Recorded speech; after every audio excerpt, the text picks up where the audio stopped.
I know. Trump says Canada wants to join the US. Canada and King Charles say otherwise. This week, King Charles visited Canada and delivered an address to Parliament as part of their opening session. He didn't come out and say, Canada is not for sale, but he didn't need to.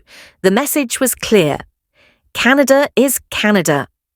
And there is no interest, no intention, no possibility of it becoming part of the United States. The King's remarks reinforced what most people already know. Canada is not up for annexation. But that didn't stop Donald Trump from going full Fantasyland again.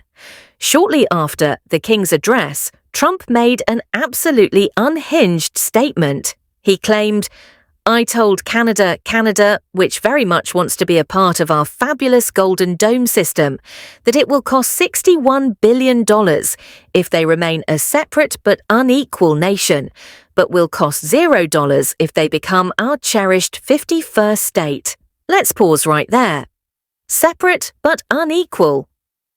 If you're Canadian, how does that make you feel? The, once again, President of the United States just flat out told your country that you're beneath us. Not physically, of course, but metaphorically, diplomatically, and in Trump's mind, economically and socially. Canada, he implies, is less than, inferior. Do you think that's going to make Canadians say, oh wow, I was on the fence, but now that you've insulted my entire nation, I'm ready to become a US state? That's not how this works. That's not how any of this works. Let me be crystal clear. No industrialized democratic nation is looking at the current state of the United States and thinking, we want a piece of that. Nobody is looking at the US, with its chaos, its wealth inequality, its extremist policies, and saying, that seems like a great upgrade.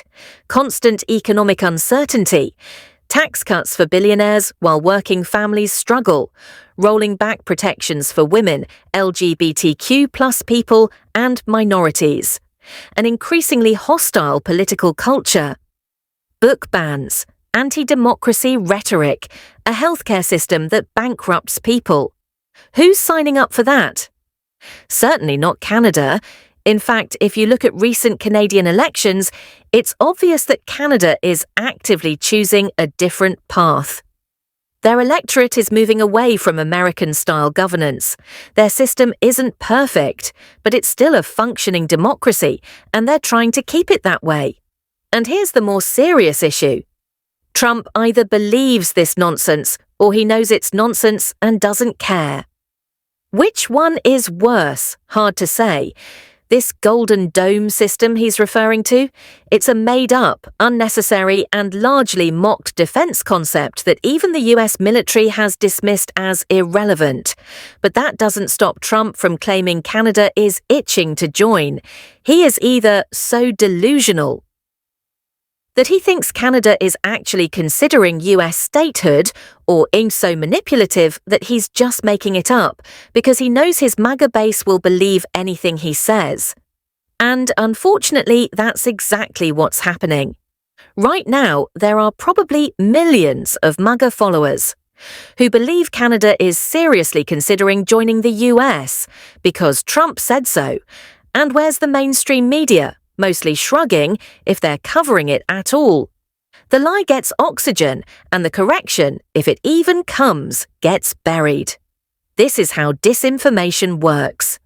It starts with Trump, spreads like wildfire, and takes root in minds that have already been trained to distrust facts, experts, and foreign countries, especially ones that aren't gushing over America. So no, Canada is not becoming the 51st state, not for $61 billion, not for free, not at all.